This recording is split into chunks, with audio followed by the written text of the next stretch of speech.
समन्ता चक्रवालेषु अत्रा गच्छन्तु देवता सद्धम्मं मुनिराजस्स सुनन्तु सग्गमुक्खदम् धम्मत् सवन कालो अयं बदन्ता धम्मत् सवन कालो अयं बदन्ता धम्मत् सवन कालो अयं बदन्ता नमो तस्स भगवतु अरहतु सम्मा संबुद्धस्स नमो तस्स भगवतु अरहतु सम्मा संबुद्धस्स नमो तस्स भगवतु अरहतु सम्मा संबुद्धස්ස. අද දවසෙත් උතුම් ධර්ම දානමය පින්කම සිද්ධ කරන්නටයි බලාපොරොත්තු වෙන්නේ. ධර්ම දානමය පින්කමේ සදැහැති දායකත්වයේ සිදු කරනු ලබන්නේ කේ.පී. සඳුන් ධනුස්ක ඇතුළු පවුලේ සියලු දෙනා, කේ.පී. සුනිල් ඇතුළු පවුලේ සියලු දෙනා, ඉන්දුක සම්පද්ද ඇතුළු පවුලේ සියලු දෙනා, ආර්.එම්. සුසන්ත ඇතුළු පවුලේ සියලු දෙනාම සහ සම්බන්ධ කරගෙන උතුම් ධර්ම අභිසමය හැම දිනාටම සිද්ධ කිරීමේ අරමුණ පෙරදරි කරගෙන අපේ ධර්ම කාරණා තුල ප්‍රධාන වශයෙන් චතුරාර්ය සත්‍ය පිළිබඳ කතා කරනකොට අපිට කිසිම විදිහක කිසිම ආකාරයකින් පුළුවන්කමක් නැහැ අනිත්‍ය දුක්ඛ අනාත්ම කියන ත්‍රිලක්ෂණ ධර්මයන් ඉවත් කරලා චතුරාර්ය සත්‍ය කතා කරන්න. චතුරාර්ය සත්‍ය පිළිබඳ අවබෝධය කියලා කියන්නේ අනිත්‍ය දුක්ඛ අනාත්මය පිළිබඳව අවබෝධ කර ගැනීම. බොහෝ පිරිසකට තියෙන්න පුළුවන් දෘෂ්ටියක් තමයි මේ ලෝකේ සත්වයෝ ඉන්නවා, පුජ්‍යලයෝ ඉන්නවා. ඒ ඉන්න සත්වයා පුජ්‍යලයා නැති කරලා නිවන් දකින්න විදිහක් හරි, ඒ ඉන්න සත්වයා පුජ්‍යලයා නැවත ඉපදෙන්නේ නැති මට්ටමකටපත් කරන විදිහක් හරි, එහෙම නැත්නම් ඒ ඉන්න සත්වයා පුජ්‍යලයාගේ දුක නැති කරලා සත්වයා පුජ්‍යලයා සදාතනික සැනසීමකට යවන විදිහක් හරි කියලා බුදුදහම. අපේ මේක පුදුම විදිහට වරදවගෙන තිබෙනවා. ඒකට හේතුව තමයි භාග්‍යවතුන් වහන්සේ ධර්මයේ දේශනා කරන්නේ සත්වයා පුජ්‍යලයා කියන තැන ඉන්න බොහෝ පිරිසකට. මොකද ලෝකයා ඉන්නේ සත්වයා පුජ්‍යලයා ආත්මය කියන හැඟීම ඇතුලේ. දැන් අපි මෙහෙම කතා කළොත් අපිට පැහැදිලිව පේනවා සක්කාය දිට්ඨිය පිළිබඳව විග්‍රහ කරනකොට එතකොට සක්කාය කියලා කියන්නේ පංච උපාදානස්කන්ධයට නමක්. පංච උපාදානස්කන්ධයට නමක්. පංච උපාදානස්කන්ධය කියලා කියන්නේ චතුරාර්ය සත්‍යයට නමක්. චතුරාර්ය සත්‍යයට නමක්. එතකොට අපිට පැහැදිලි වෙනවා පංච උපාදානස්කන්ධය කියලා කියන්නේ චතුරාර්ය සත්‍යයට නමක් නම් පංච උපාදානස්කන්ධේ දුක්ඛාර්ය සත්‍ය වෙනවා. පංච උපාදානස්කන්ධේ හට ගැනීම දුක්ඛ සමුදය ආර්ය සත්‍ය වෙනවා. පංච උපාදානස්කන්ධේ නොහට ගැනීම දුක්ඛ නිරෝධ ආර්ය සත්‍ය වෙනවා. පංච උපාදානස්කන්ධේ නොහට ගැනීමට තියෙන මාර්ගී ප්‍රතිපදාව දුක්ඛ නිරෝධ ගාමිනී පටිපදාව වෙනවා. එතකොට අපිට පෙන්නනවා රූපේ මම වශයෙන් හෝ රූපේ තුල මම ඉන්නවා වශයෙන් හෝ රූපේ මමයි හෝ රූපය මොකද්ද මගේ වශයෙන් දරාගෙන. එහෙම නැත්නම් රූප වේදනා සංඥා සංකාර විඥාන තුල මා ඇත, මා තුල රූප වේදනා සංඥා සංකාර විඥාන ඇත. එහෙම නැත්නම් රූප වේදනා සංඥා සංකාර විඥාන මමයි, මම රූප වේදනා සංඥා සංකාර විඥානයි කියලා දරාගත්තම අපිට තේරෙනවා මමත්වෙන් දරා ගැනීම සම්පූර්ණයෙන්ම සක්කාය දිට්ඨිය විදිහට ධර්මයේ තුල විස්තර කරනවා.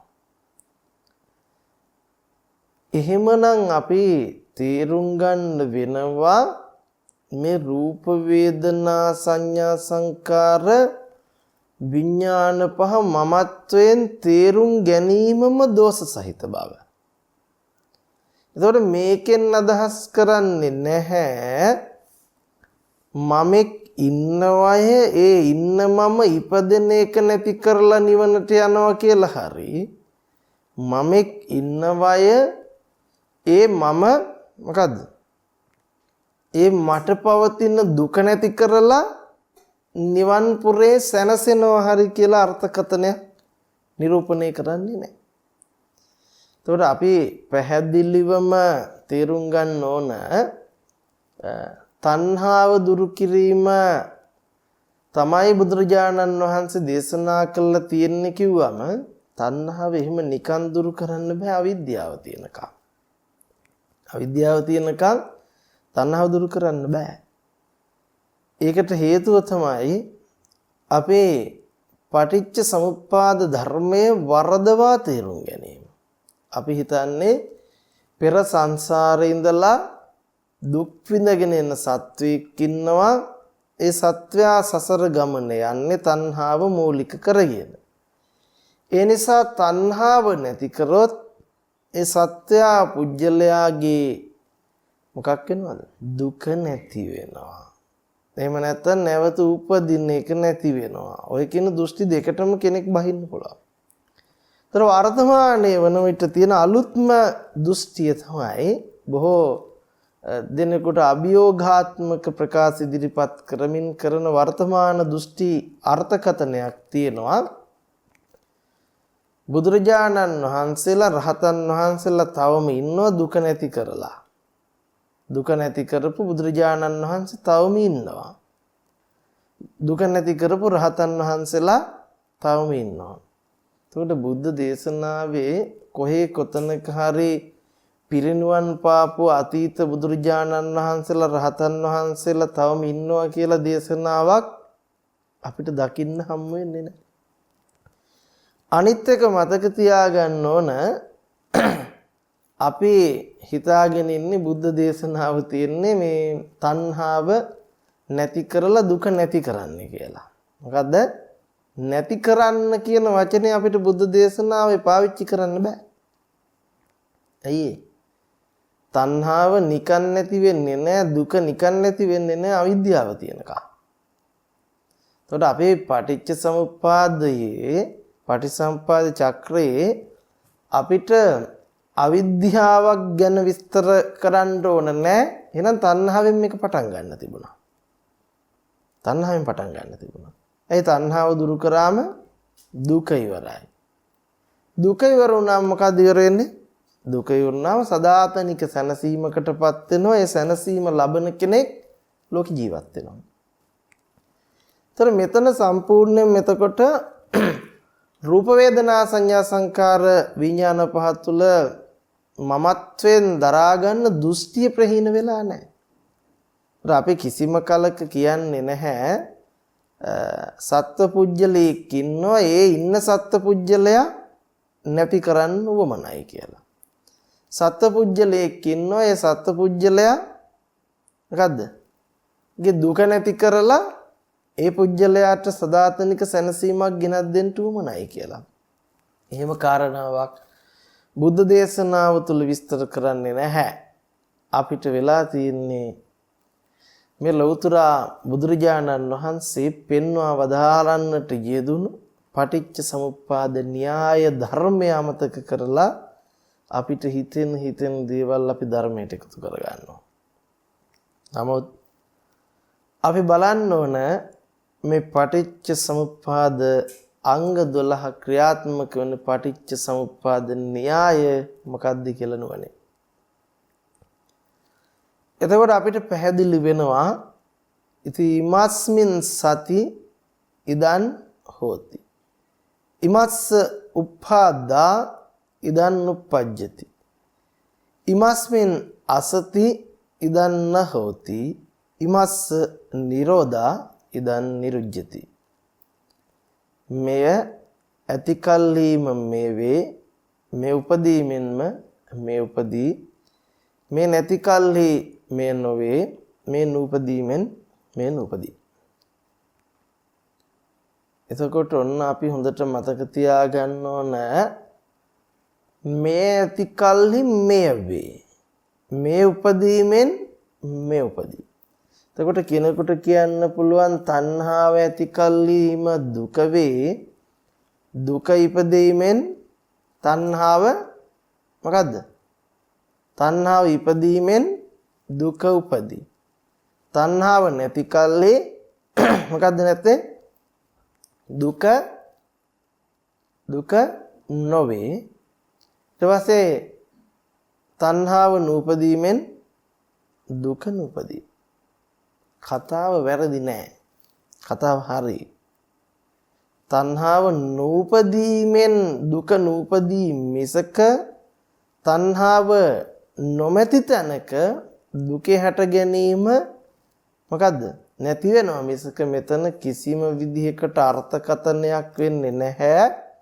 මොකද්ද? තණ්හාව කෙනෙක්ගේ කියලා. මොකද? තණ්හාව කෙනෙක්ගේ කියලා. ඊළඟට අපි බලන්න ඕන භාග්‍යවතුන් වහන්සේ ළඟට ඇවිල්ලා ප්‍රශ්න කරපු අවස්ථා තියෙනවානේ. මොකද්ද? දුක්ඛ දෝමනස්ස උපායාසයන් කාගේද? මේ දුක කාගේද? ඒතර බුදුරජාණන් වහන්සේ දේශනා කරන්නේ මේ දුක මොකද්ද? දුක එහෙම අහන්න බෑ, මේක කාගේවත් කියලා කියන්න බෑ. ඒක වැරදි. අපි හොයන්න ඕන දුකට හේතුව කුමක්ද ප්‍රත්‍ය කුමක්ද? කුමක් හේතු කරගෙන කුමක් ප්‍රත්‍ය කරගෙන දුක පහළ වෙනවද? අන්න එතකොට භාග්‍යතුන් වහන්සේ පෙන්නනවා ජාති පච්චා ජරා මරණ. ජාතිය ප්‍රත්‍ය කරගෙන හේතු කරගෙන ජරා මරණය පවතිනවා. ඊළඟට අහන්නේ ජාතිය කාගේද? බුදුරජාණන් වහන්සේ කියන්නේ දේශනා කරන එක එහෙම අහන එක වැරදි. ජාතිය හටගන්න හේතුව කුමක්ද? ප්‍රත්‍ය කුමක්ද? භව පච්චයා ජාති. භවය කාගේද? ඒක කාටවත් දාන්න බෑ. ඒක එහෙම අහන්න බෑ. ඒක එහෙම වැරදි. එහෙනම් භවයට හේතුව කුමක්ද? ප්‍රත්‍ය කුමක්ද? උපාදාන පච්චයා භව. උපාදාන හේතු කරගෙන ප්‍රත්‍ය කරගෙන භවය සකස් වෙනවා. උපාදානයට හේතුව කුමක්ද? තණ්හා පච්චයා උපාදාන. ඒතර තණ්හාව කාගේවත්ද? තණ්හාව කවුරුත් නැති කරන එකක්ද? නෑ, එහෙම ගන්න බෑ. එහෙනම් තණ්හාව කියන එක කිසිවෙක්ගේ බව බුදු දේශනාව තුළ විස්තර කරන්නේ නෑ. එහෙනම් තණ්හාවට හේතුවක් තියෙනවා. නිකන් තණ්හාව දුරු කරන්න බෑ. තණ්හාවට හේතුව මොකද්ද? වේදනා පච්චයා තණ්හා. ඉතින් මෙන්න මේ විදිහට අපි ස්පර්ශය නේ, සලආයතන, නාම රූප, විඥාන, සංඛාර, අවිද්‍යාව දක්වා මේක ගමන් කරනවා. එහෙනම් කිසිම කලක භාග්‍යවතුන් වහන්සේ බුද්ධ දේශනාව තුළ මේ පටිච්ච සමුප්පාදයේ අංග 12 උජ්ජලයේ තුල ක්‍රියාත්මක වන දෙයක් විදිහට පෙන්වුම් කළා නෑ. එහෙනම් එතන අමුතුවෙන් කියන්න ඕනිද මෙතන පුජ්‍යල වූ දෘෂ්ටියක් ලෝකයට තියෙනවා. පුජ්‍යල වූ දෘෂ්ටිය මිසක පුජ්‍යලයක් ඉන්නවා නොවේ කියන කමුතුවෙන් කියන්න දෙයක් නෑ. මේ පටිච්චසමුප්පාදයේ අංග 12ට හැරිලා බැලුවා. කොටින්ම කිව්වොත් මේ පටිච්චසමුප්පාදයේ අංග 12 මට හෝ වෙන කිසිවෙකුට හෝ කිසිම දෙයකට අයිති කරලා පවරන්න බෑ. නේද? මේක ක්‍රියාත්මක පටිච්චසමුප්පාද න්‍යායට අනුකූලව. එහෙනම් මේ න්‍යාය කියලා ගත්තම අපිට අවිද්‍යාව ඇති කල්හිම තමයි අනිත් අංග 12ෙම සමුදය ගැන කතා කරන්න වෙන්නේ. අවිද්‍යාව නැති තැනක අපිට තණ්හාව යෙදෙන්නේ නැහැ. එහෙම නැතුව තණ්හාව බලෙන් දුරු කරන්නට බෑ අවිද්‍යාව ඇතුළේ ඉඳලා. අවිද්‍යාව ඇතුළේ ඉඳලා. ඊළඟ කාරණාව තමයි අපිට නොතේරෙන අවිද්‍යාව කියන්නේ මොකක්ද කියලා.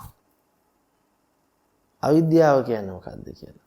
අපි හිතන් ඉන්නවා නම් අවිද්‍යාව කියලා කියන්නේ ලෝකෙට තණ්හා කරන එක කියලා. එහෙම එකක් බුදුරජාණන් වහන්සේ පෙන්වන්නේ නැහැ. තණ්හාව සකස් වෙන්නේම අවිද්‍යාව නිසා.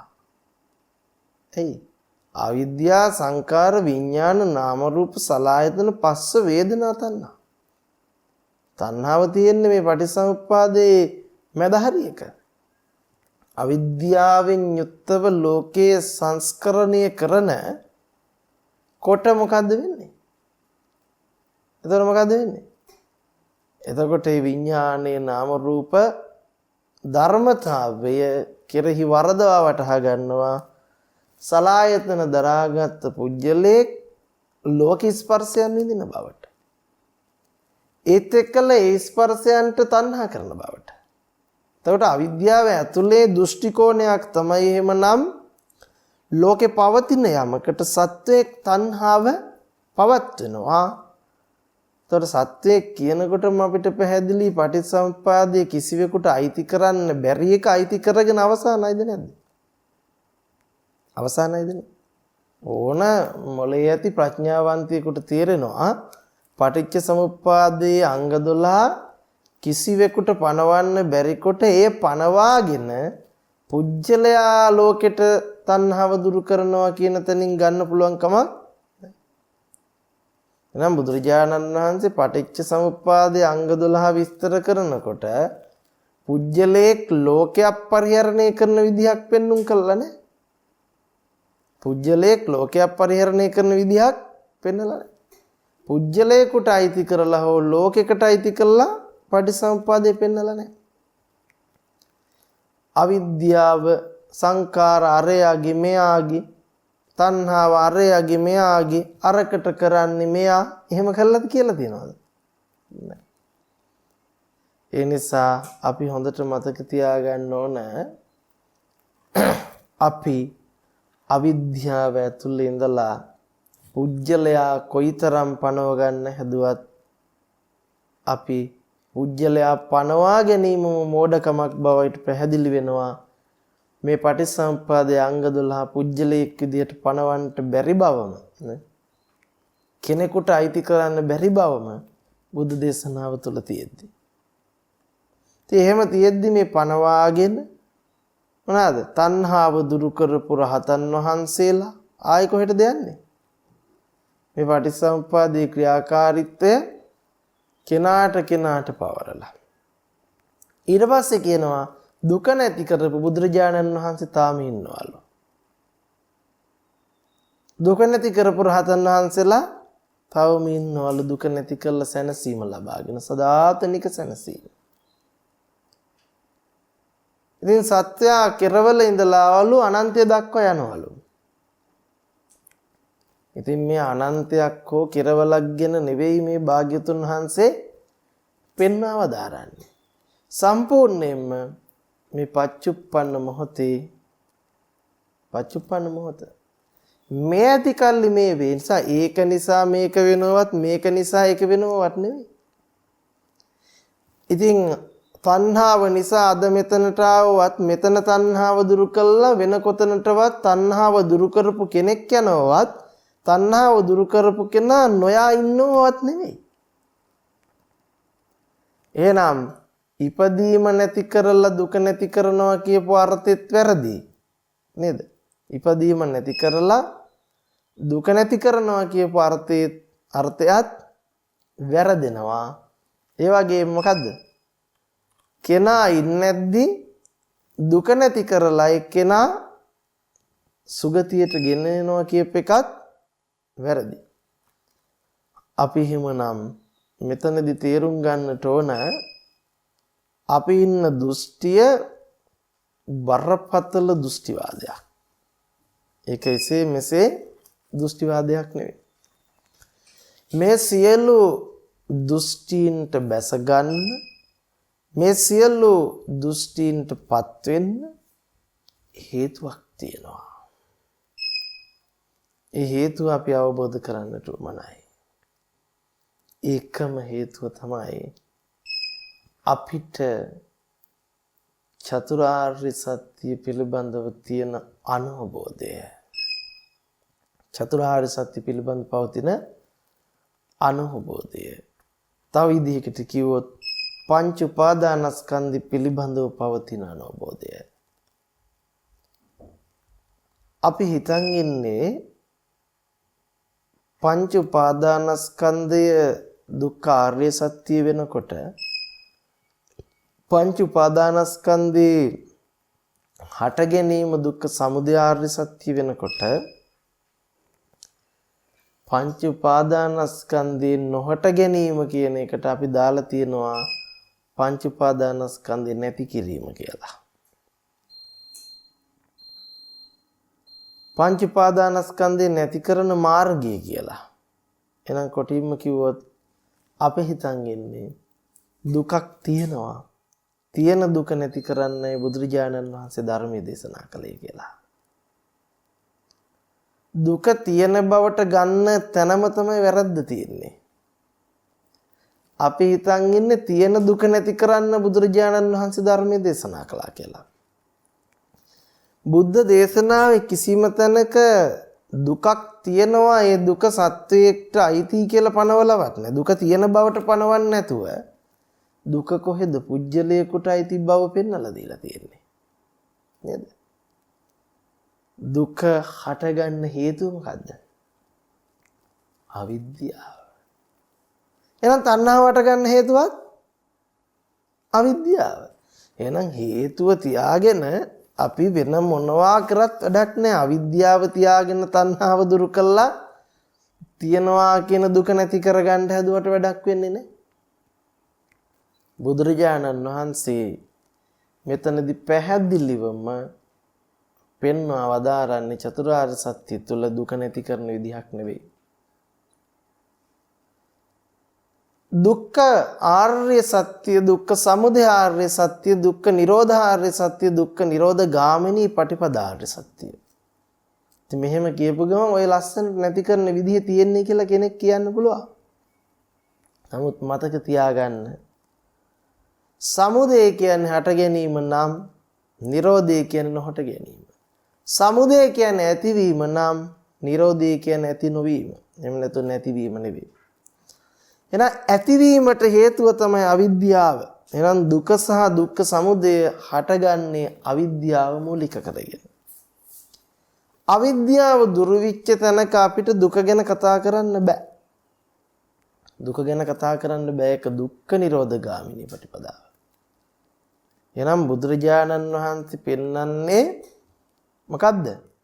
දුක්ඛ දෝමනස්යන්ගේ නොහට ගැනීමම නිර්වාණ ප්‍රතිපදාව මිසක නිර්වාණ ප්‍රතිපදාව කියලා කියන්නේ ඉපදෙන එක නැති කරලා දුක නැති කරන එකවත් තව විදිහකට කිව්වොත් මොකද්ද?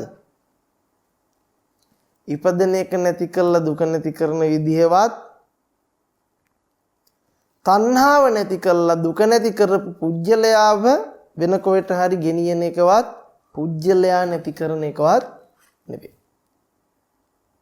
මම මතක තියාගන්න ඕනේ පුජ්‍යලයා නැති කරන විදිහක්වත් ඉන්න පුජ්‍යලයා නැවත ඉපදෙන එක නැති කරන විදිහක්වත් ඉන්න පුජ්‍යලයාගේ දුක නැති කළා පුජ්‍යලයා සදාතනික සැනසීමකට ගෙනියන විදිහක්වත් නෙවෙයි. මේ සියල්ලම පටිච්ච සමුප්පාදයේ පිළිබඳව අනවබෝධය තුල දරන මතවාදයන් පමණයි. ඒකට හේතුව තමයි අපි මේ පටිච්චසමුප්පාදයේ අංග 12 ආත්මවාදයට කැඩුවා. මොකද්ද කළේ? අපි හිතුවා මේක මෙසේ වේවා මෙසේ නොවේවා කියා කැමැත්තෙන් ලද හැකි දෙයක් නොමැත්තේම කියන අනත්ත් ලක්ෂණය අපි මොකක් කළාද?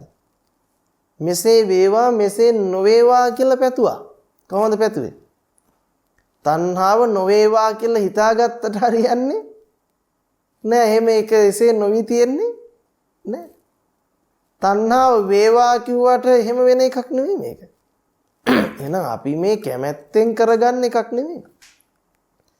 අපි හිතන් ඉන්නේ මේක කෙනෙකුගේ කැමැත්තට නිවන් දකින්න පුළුවන්, කෙනෙකුගේ කැමැත්තට නිවන් දකින්න නැතුව යන්න පුළුවන් කියලා.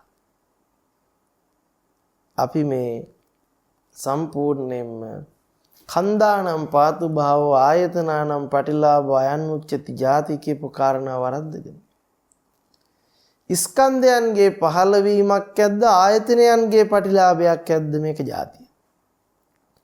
එහෙනම් රූප වේදනා සංඥා සංකාර විඥාන පහේ පහළවීම ඇද්ද? ඒක ඇති බවට දරාගන්නේද? ඒක තුල තමයි මොකක් වෙන්නේද? ඇහැ කන නාසය දිව ශරීරය මනස සහිත සත්ව පුජ්‍යල පටිලාභයක් ඇති බවට අපි මුලාවටපත් වෙන තැන. මුලාවටපත් වෙන තැන. මේක තේරුම් ගන්නේ නැතිව අපි කොයිතරම් වාද තර්ක කළත් පටිච්ච සමුප්පාදයේ කෙනෙකුට අයිති කරගෙන වැඩක් වෙන්නේ නැහැ. එහෙනම් මෙතනදී අපි කියන්නේ නැහැ පුජ්‍යලයා නැති කරනවා කියලා. ඒතර බුද්ධ දේශනාවේ කිසිම තැනක පුජ්‍යලයා නැති කළා නිවන් දකින්න විදිහක් හෝ නැවත ඉපදෙන එක නැති කළා නිවන් දකින්න විදිහක් හෝ තණ්හාව නැති කළා නිවන් දැකලා පුජ්‍යලයා අරන් යන විදිහක් හෝ විස්තර කරන්නේ නැහැ. සම්පූර්ණයෙන් එතකොට අපි ඉන්නේ කොහොම කළත් මොන දෘෂ්ටියද? ආත්ම දෘෂ්ටිය කියන්නේ අනාත්මය පැත්තක තියලා. අපි හැමදේම මෙසේ වේවා මෙසේ නොවේවා කියලා අපි ඉෂ්ට සිද්ධ කරගන්න යන්නේ. නේද? ඒ විදිහේ මාර්ගයක් ප්‍රතිපදාවක් බුද්ධ දේශනාව තුළ විස්තර කරන්නේ. මේකට හේතුව තමයි නිරෝධය අර්ථකථනය කරගන්නකොට නැතිවීම නැති කිරීම කියන අදහස් ටික ඔලුවට දා ගැනීම. දුක්ඛ නිරෝධගාමිනී ප්‍රතිපදාව කොහොම අපි හිතන්නේ දුක නැති කිරීමේ මාර්ගය කියලා. නෑ. නිරෝධය කියන්නේ නොහට ගැනීම. එහෙනම් දුක්ඛ නිරෝධගාමිනී ප්‍රතිපදාව කියන්නේ දුකේ නොහට ගැනීමට තියෙන මාර්ගය ප්‍රතිපදාව.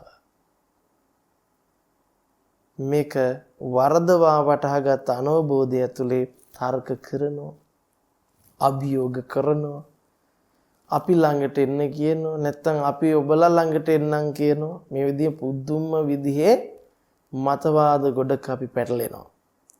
දැන් අතක්කාවචර ධර්මය තර්කයට නගන්න බැරි ධර්මයේ තර්ක කරනවා කියන්නේම ඒක ඇතුලේ ප්‍රශ්නයක් තියෙනවා.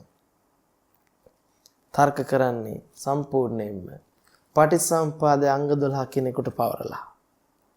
පටිච්චසමුප්පාදයේ අංග 12 කෙනෙකුට පවරලා කෙනෙකුගේ තණ්හාව නැති කළා කෙනාගේ දුක නැති කරන විදිහක් බුද්ධ දේශනාව තුළ කිසිසේත්ම විග්‍රහ කරන්නේ නැහැ.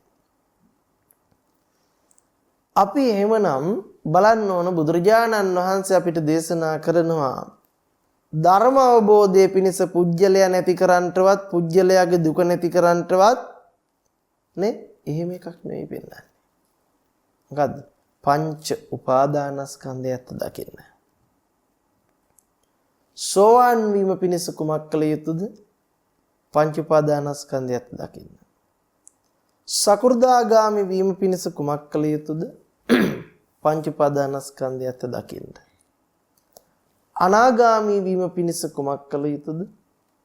පංච උපාදානස්කන්ධේ ඇත්ත දකින්න. අරිහත් වීම පිණිස කුමක් කළ යුතුද? පංච උපාදානස්කන්ධේ ඇත්ත දකින්න. ඔන්න අපිට බුදුරජාණන් වහන්සේ දීපවවාදී මොකද්ද? පංච උපාදානස්කන්ධය ඇත්ත දකින්න. ඇයි? පංච උපාදානස්කන්ධේ සකස් වීමකින් තොරව ලෝකය පිළිබඳ කිසිම දැන හඳුනා ගැනීමක් කරන්න පුළුවන් කමක් නැහැ. පංච උපාදානස්කන්ධයේ සකස් වීමකින් තොරව පටිච්චසමුප්පාදයේ අංග 12 ගැන කතා කරන්න පුළුවන්කමක් ලැබෙන්නේ නැහැ. දැන් අපි අවිද්‍යා සංකාර විඥාන නාම රූප සලආයතන පස්ස වේදනා තණ්හා උපාදාන භවජාති ජරා මරණ කියන මේ චක්‍රයක් ගැන කතා කරන්නේ මොකක් ඇසුරු කරගෙනද? මේක ආත්ම තුනකට කඩනවා නම් කඩාගන්නේ හෝ මේක වර්තමානයේ තියෙන බවට ගන්නේ හෝ තියෙන දේ නැති කරන බවට ගන්නේ හෝ මේ සියල්ලම ගන්නේ මොන අත්දැකීම ඇතුළේද? රූප වේදනා සංඥා සංකාර විඥාන පහ අත්දැකීම එක්ක. ඒක එක්කනේ. එහෙනම් ඒ රූප වේදනා සංඥා සංකාර විඥාන පහේ සකස් වීමත් සකස් නොවීමත් කියන ධර්මතාවෙම නැත්තම් රූපයේ විදියට වේදනාව විදියට සංඥාව විදියට සංකාරේ විදියට විඥානයේ විදියට ඒ පිළිබඳව අවබෝධ කරගන්න ඕන. රූපය හට ගැනීම, වේදනාවේ හට ගැනීම, සංඥාවේ හට ගැනීම, සංකාරේ හට ගැනීම, විඥානයේ හට ගැනීම පිළිබඳව දකින්න ඕන. රූපේ නොහට ගැනීම, වේදනාවේ නොහට ගැනීම, සංඥාවේ නොහට ගැනීම, සංකාරේ නොහට ගැනීම, විඥානයේ නොහට ගැනීම පිළිබඳව අවබෝධ කරගන්න ඕන. රූපේ නොහට ගන්න තියෙන මාර්ග ප්‍රතිපදාව. වේදනාව නොහට ගන්නට තියෙන මාර්ග ප්‍රතිපදාව. සංඥාව නොහට ගන්නට තියෙන මාර්ග ප්‍රතිපදාව. සංකාරේ නොහට ගන්නට තියෙන මාර්ග ප්‍රතිපදාව. විඥානයේ නොහට ගන්නට තියෙන මාර්ගයේ ප්‍රතිපදාව අවබෝධ කරගන්න ඕන. මේ මොකක්වත් නැතිව මොකද්ද? හටගත්තා කියන තැන ඉඳලා හට ගන්නව නම් හටගන්නේ අවිද්‍යාව මූලික කරගෙන. හටගත් එක නැති කරන්න දඟලනවා. හටගත්තා කියන තැන ඉඳලා හටගත්ත පුජ්‍යලයා නැති කරන්න හරි පුජ්‍යලයාගේ දුක නැති කරන්න හරි දඟලනවා නම් මේ දෙකම දෘෂ්ටියක් විතරයි. බුදුරජාණන් වහන්සේ කිසිම තැනක නැති කරන්න දෙයක් පෙන්වන්නේ නැහැ, අවබෝධයක් පෙන්වන්නේ. දුක්ඛේ ඥානං, දුක්ඛ සමුදය ඥානං, දුක්ඛ නිරෝධේ ඥානං, දුක්ඛ නිරෝධ ගාමිනී පටිපදා ඥානං. එහෙනම් අපිට පෙන්වන්නේ මේ චතුරාර්ය සත්‍ය විදිහට නුවණක් පෙන්වන්නේ. එහෙම නැතුව පුජ්‍යලයා නැති කරලා දුක නැති කරන්න හෝ පුජ්‍යලයා ඉපදෙන එක නැති කරලා දුක නැති කරන්න හෝ පුජ්‍යලයාගේ තණ්හාව දුරු කරලා දුක නැති කරන්නට විදිහක් භාග්‍යවතුන් වහන්සේ දේශනා කළා නැහැ. ඒක අපි හිතා ගන්න පුළුවන්. අපිට විවිධ හිතළු වලින් හිතා ගන්න පුළුවන්. නමුත් ඒක පටිච්චසමුප්පාද න්‍යායට ගැලපෙන්නේ නැහැ. චතුරාර්ය සත්‍ය ධර්මතාවයට ගැලපෙන්නේ නැහැ. ඕක තමයි ප්‍රශ්නේ. ත්‍රිලක්ෂණයට ගැලපෙන්නේ නැහැ. අපි ත්‍රිලක්ෂණය කියලා හිතාගෙන ඉන්නේ ලෝකේ තියෙන දෙයක් වෙනස් වෙන විදිහ නම් බුදුරජාණන් වහන්සේ කිසිම තැනක රූපය ඇති බවට පනවලා නැහැ. රූපය ඇති බවට පනවලා නැහැ. වේදනාව ඇති බවට පනවලා නැහැ. සංඥාව ඇති බවට පනවලා නැහැ. සංකාරය ඇති බවට, විඥාන ඇති බවට පනවලා නැහැ. එතකොට ඇති බවට පනවපු නැති තැනක ඇති බවට පනවාගෙන කුමන අර්ථකතන දුන්නත් වැඩක් වෙන්නේ නැහැ. කොටින්ම කිව්වොත් ඇහැ ඇති බවට බුද්ධ දේශනාවේ කොහේ හරි තියෙනවා නම් අභියෝගයක් බාර ගන්නවා. අභියෝග කරලානේ දැන් තියෙන්නේ. ඒක බාර ගන්න පුළුවන් අපිට. ඒ බාර ගන්න පුළුවන් කියලා කියන්නේ. ඒක බාර ගන්න පැහැදිලිවම පුළුවන් බුද්ධ දේශනාවේ කිසිම තැනක රූපය ඇති බවට, ඇහැ ඇති බවට දේශනා කළා නැහැ. කොටින්ම කිව්වොත් ඇහැ කන නාසය දිව ශරීරය ඇති බවට හෝ රූප සද්ද ගන්ධ රස ස්පර්ශයන් ඇති බවට බුද්ධ දේශනා විස්තර කළා නැහැ. මේවා සමුදය ධර්ම, නිරෝධ ධර්ම විදිහටයි විස්තර කළා. එතකොට සමුදය නිරෝධය කියනකොට ඇතිවීම නැතිවීම විදිහට අර්ථකථනය කරගෙන කෑ ගැහුවට වැඩක් වෙන්නේ නැහැ. සමුදය හට ගැනීම නම් නිරෝධය හට නොගැනීම. නේද? සමුදය උදා වීම නම් නිරෝධය උදා නොවීම. සමුදය සකස් වීම නම් නිරෝධය සකස් නොවීම. සමුදය ඇතිවීම නම් නිරෝධය ඇති නොවීම. එහෙම නැතුව ඇති විච්ඡ දේ නැතිවීම නොවේයි. ඇතිවීම සම්පූර්ණයෙන්ම සමුදය අවිද්‍යාවටයි තියෙන්නේ. සමුදය අවිද්‍යාවටයි තියෙන්නේ. ඒක අපි තේරුම් ගත යුතුයි. දැන් මෙන්න මේ ටික තේරුම් ගන්නේ නැතිව ඇති බවට අරගෙන අපි කුමන අර්ථකතන තර්ක දුන්නත් වැඩක් නැහැ. කොටින්ම කිව්වොත් පටිච්ච සමුප්පාදයේ අංග 12 කෙනෙකුට අයිති කරනකොටම බුද්ධ දේශනාවෙන් පිට පැනලා ඉවරයි. එතකොට මේ බුද්ධ දේශනාවට විකෘති අර්ථයක් සැපීම ඒක නෙමෙයිද? පුජ්‍යලයකට අයිති නොවන පටිච්චසමුප්පාදයේ අංග 12 පුජ්‍යලයකට පැනවීමම විකෘතියක් නෙමෙයිද? පුජ්‍යලයාගේ තණ්හාව දුරු කළා, පුජ්‍යලයා එහෙම් පිටින් තියලා දුක නැති කළා, පුජ්‍යලයා වෙන කොහෙට හරි ගෙනියනවා කියලා බුද්ධ දේශනාවේ තියෙනවද? නේද? අපිට නොතේරෙන එකම දේ තමයි මේ දුක කියන්නේ දුස්තියක් බව තේරිලා නැහැ. දුක කියන්නේ දුස්තියක් බව තේරිලා නැහැ. දුක කියන්නේ දුස්තියක් බව තේරිච්ච නැති නිසා දුක ඇත්ත කරගෙන තමයි දුක නැති කරන්න කොහොම හැදුවත් උත්සාහවන්ත වෙන්නේ. පුජ්‍යලයා කියලා කියන්නේ සත්වයා කියලා කියන්නේ පංච උපාදානස්කන්ධයේ ක්‍රියාකාරීත්වය නොදන්නාකම නිසා බව අපි අවබෝධ කරගෙන පැහැදිලිවම මේ රූප වේදනා සංඥා සංකාර විඥාන පහ තුල පුජ්‍යලත්වයෙන් බැහැගෙනමයි පුජ්‍යලය නැති කරන්න කතා කරන්නේ. පුජ්‍යලයාගේ දුක නැති කරන්න කතා කරන්නේ පුජ්‍යලයාගේ ඉපදීම නැති කරලා නිවනට ගෙනියන්න කතා කරන්නේ. ඒ සියල්ල පංච උපාදානස්කන්ධය පිළිබඳ පවතින අනවබෝධය. මේකමයි අවිද්‍යාව. මේකමයි අවිද්‍යාව. එතකොට එහෙමනම් අපි අවබෝධ කරගත යුතුයි මේ රූප වේදනා සංඥා සංකාර විඥාන පහ කියන්නේ කුමක්ද කියලා. භාග්‍යතුන් වහන්සේගේ උපමාවන් අපිට බොහොම පැහැදිලි. රූපේ පෙන පිඩක්, වේදනාව දිය බුබුලක්, සංඥා මිරිඟුවක්, සංකාරය කෙහෙල් කඳක්, විඥානේ මායාවක්. හොඳට මතක තියාගන්න. මේ විඥාන මායාවේ අත්දැකීමකින් තොරව ඔබට කිසිම දැනගැනීමක් හඳුන ගැනීමක් ජීවිතේ කරන්න බෑ. විඥාණයෙන් තොරව විඥානයේ සකස් වීමෙන් තොර කිසිම දැනගැනීමක් ලෝකේ කරන්න බෑ. පුළුවන් නේද? විඥාණය කියලා කියන්නේම සිතින් දැනගන්න ස්වභාවය. දැනගන්න ස්වභාවය. එහෙනම් කොටින්ම කිව්වොත් කල්පනා කරලා බලන්න විඥාණය කියන එක බුදුරජාණන් වහන්සේ උපමා කළේ මොකටද? මායාවකට. එතකොට මායාව කියන්නේ තියෙන දෙයක්ද නැති දෙයක් තියෙන විදිහට මවාපාන එකක්ද? නැති දෙයක් තියෙන විදිහට මවාපානවා. ඒක මවාපෑමක් මිසක ඇති බවට ගන්න බෑ. එහෙනම් කොටින්ම කිව්වොත් කල්පනා කරලා බලන්න ඔබට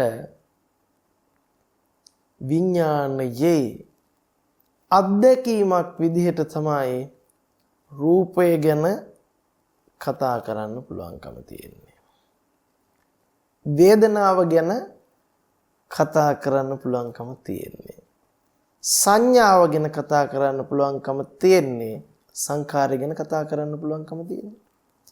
විඥානයේ අත්දැකීමක් විදිහටද නැද්ද? ඇයි ඔබ රූපය ගැන හඳුනගන්නේ කොහොමද? විඥාණයෙන් නෙවෙයිද? දැන් බලන්න පඨවි ආපෝ තේජෝ වායෝ වර්ණ ගන්ධ පිළිබඳ හඳුනගන්නේ කොහෙන්ද? පඨවි ආපෝ තේජෝ වායෝ පිළිබඳ හඳුනගන්නේ විඥාණය.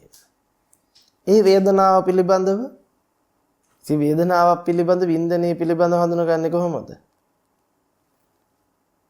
විඥාණය. ඊට පස්සේ ඒක උණුසුමයි සිසිලසයි දිගයි පළලයි උසයි මහතයි මේ වගේ හැඩහුරුකමකින් යුක්තයි මේ වගේ වර්ණ ගන්ධ රසයකින් යුක්තයි කියලා හඳුනගන්නේ කොහෙන්ද?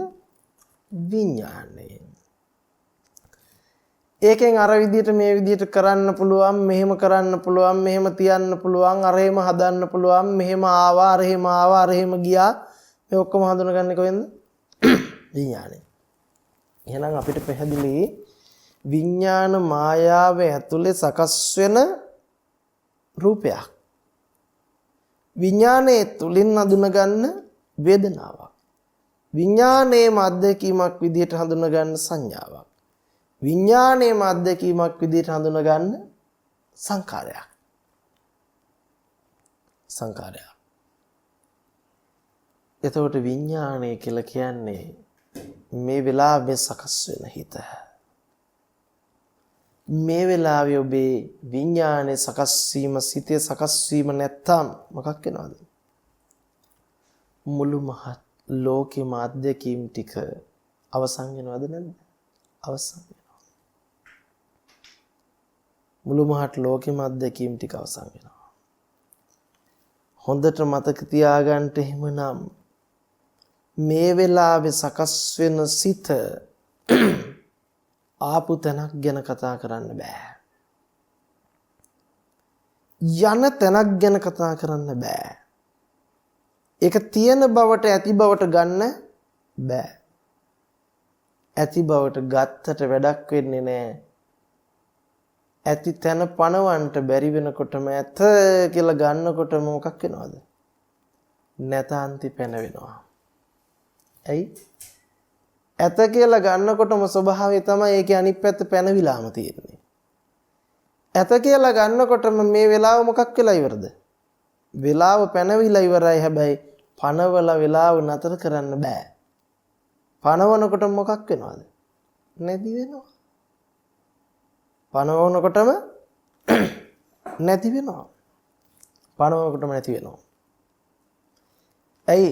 පනවන්නේ ඇති දෙයක් නෙවෙයිම නිසා, ඇති බවට ගන්නම බැරි නිසා, ඇති බවට කොච්චර ගත්තත් නැති බවට වැටෙනවමයි. ඔබ සාස්ෘතයේ කොච්චර දරාගත්තත් උච්ඡේදයට පත් වෙනවා. උච්ඡේදයට පත් වෙනවා.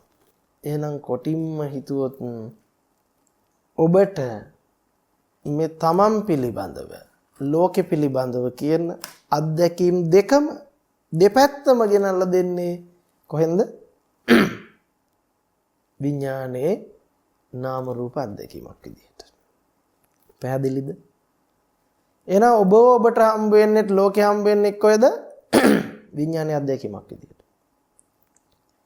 ඒ ඇති බවට වරද්දවා ගත්තොත් මොකක් වෙනවද? ඔබත් ඇත, ලෝකෙත් ඇත.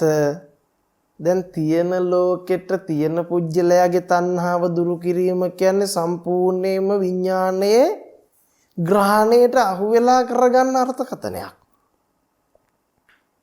ඊට තියෙන ලෝකෙක ඉන්න පුජ්‍යලයා නැවත උපදින එක නැති කරලා නිවන් දකින්නවා කියන එකත් විඥානයේ ග්‍රහණයට අහු වෙලා. ඒක ඇතුලේ කිසිම අර්ථකථනයක් අපිට දෙන්න පුළුවන් කමක් නැහැ.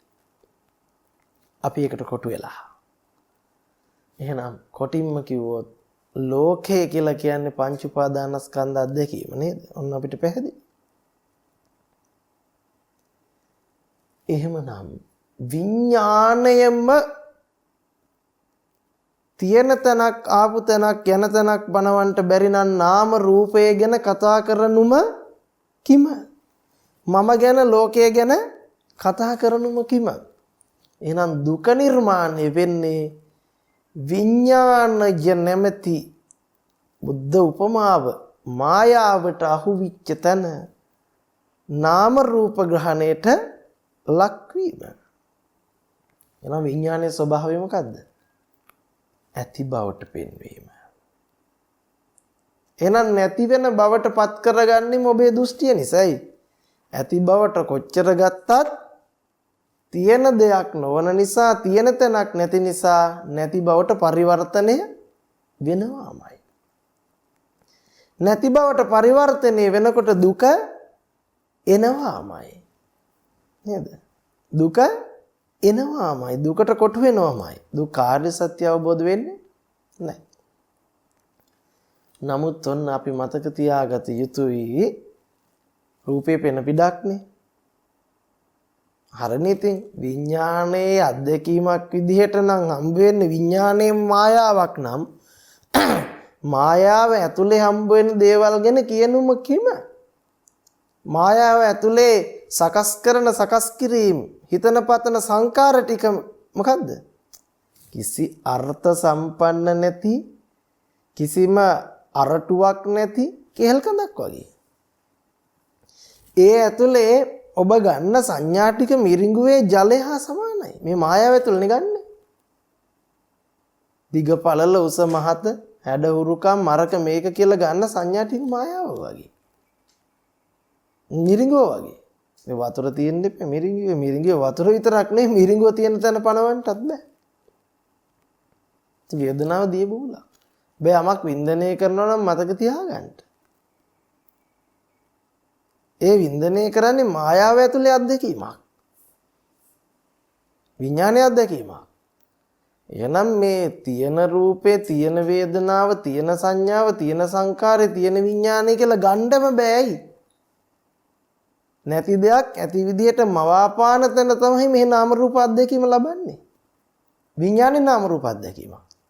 එතකොට මෙවැනි පිරිසිදු අර්ථකතන ටිකක් භාග්‍යවතුන් වහන්සේ රූප වේදනා සංඥා සංකාර විඥාන පහට දීලා තියෙද්දි අපි නැවත මොකද්ද මේ දුක ඇති බවට පරිවර්තනය කරගෙන තියෙන දුක නැති කරන්න හදනවා. රූප වේදනා සංඥා සංකාර විඥාන පහ පටිච්චසමුප්පාදයේ අංග 12 කෙනෙකුට අයිති කරගෙන කෙනාගේ දුක නැති කරලා කෙනා නිවනට ගෙනියන්න හදනවා. මේක සම්පූර්ණයෙන්ම විඥානයේ ග්‍රහණයට අහු වෙලා කරන අර්ථකථන නේද? එහෙනම් ඔබ මතක තියාගන්න. මේ විඥානය සකස් වුණා වගේ පෙන්නන නමුත් ආපු තැනක් තිබුණු තැනක් ජන තැනක් පෙන්වෙ නොහැකි නම් නාම රූපය ගැන කතා කරලම පළක් නැහැ. ඇයි විඥානයේ අත්දැකීමක් විදිහටයි නාම රූප සම්බන්ධතාවය අපිට හමු වෙන්නේ. ඔබ කියනවා නම් නාම රූප හම්බ වෙනවා කියලා. නෑ නාම රූප හම්බ වෙන්නේම විඥානයේ අත්දැකීමක් විදිහට. දැන් අවිද්‍යාව තියෙන තාක්කල් මේ සංස්කරණයට ඔබ මොකක් වෙනවද? අහු වෙනවා. මේ සංකාරයට අහු වෙනවා. අහු වෙන තාක්කල් විඥාන නාම රූප ගැටේට කොටු වෙනවා. අන අවිද්‍යා සංකාර විඥාන නාම රූප. මේකට කොටු වෙනකම් සලායතන ඇති බවට ගන්නවා. ගන්නකම් පුජ්‍යලයා ලෝකේ භුක්ති විඳින බවට ගන්නවා. ස්පර්ශ කරන බවට. වේදනාව විඳින බවට. පුජ්‍යලයා ලෝකෙට තණ්හා කරන බවට. පුජ්‍යලයා ලෝකෙට උපාදාන ඇති කරගෙන අනාගතයේ පතපතා යන ඕන් සංසාරික චක්‍රයකට මෙදි වෙනවා. ප්‍රඥාවන්තයා අවිද්‍යාව දුරු කරන පංච උපාදානස්කන්ධේ නොහට ගැනීමක් දකිනවා. මේක හටගත්තා වගේ පෙන්වන නමුත් හටගත්ත තැනක් දෙයක් නොමැති නොහටගත් ධර්මයක්. ඔන්න සමුදය තුලම Nirodha සාක්ෂාත් කරනවා. සකස් වීම තුල සකස් නොවීම අත්දකිනවා. අන්න චතුරාර්ය සත්‍ය අත්දකින විදිය. එහෙනම් දුකේ නොහට ගැනීම අත්දකින විදිය.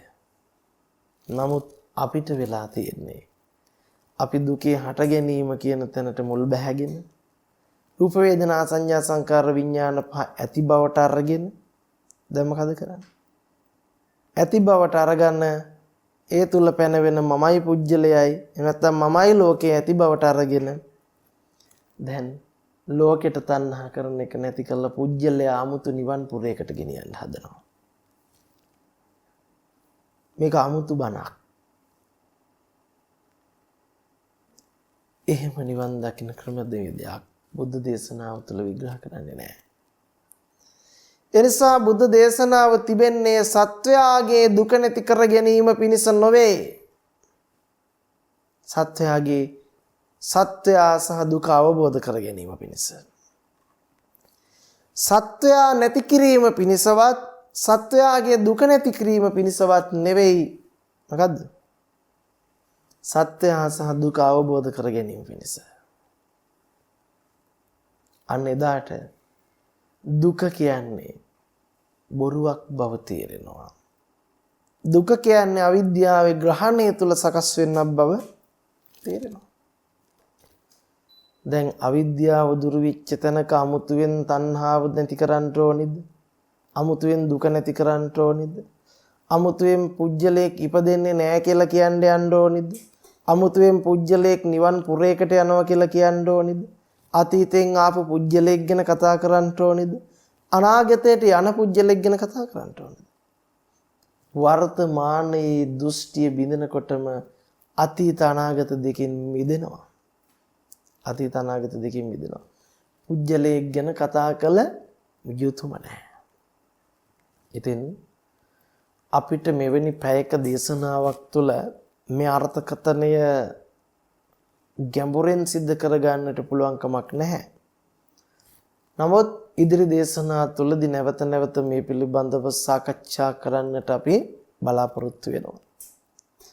ඒ සාකච්ඡාවන් තුළදී ඔබට පවතින ධර්ම ගැටලු ඉදිරිපත් කරමින් ඒ ධර්ම ගැටලු ධර්මය ඔස්සේම සාකච්ඡා කරමින් චතුරාර්ය සත්‍ය අවබෝධ කරගෙන දුක්ඛ නිරෝධ ගාමිනී පටිපදාව කුමක්ද කියන පංච උපාදානස්කන්ධය ඇත්ත දැකීම තුළින් ධර්මයේ ප්‍රත්‍යක්ෂ කරන්නටම ඔබ හැමදෙනාටම වාග්ය ලැබේවා කියන ප්‍රාර්ථනාව සිදු කරනවා.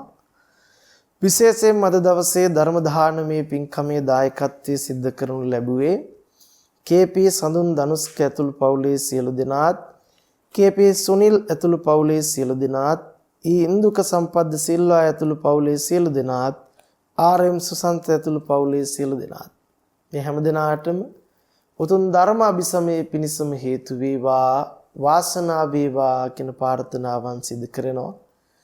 ඒ වගේම ලෝකවාසී හැම දෙනාටම උතුම් ධර්ම අභිසමයේ පිණසම හේතු වේවා, උපකාර වේවා, ප්‍රඥා පෞරක්ම විත්තා කියලා ආශිර්වාද කරනවා. ත්‍රිවන් සරණයි, යහපතක් වේවා.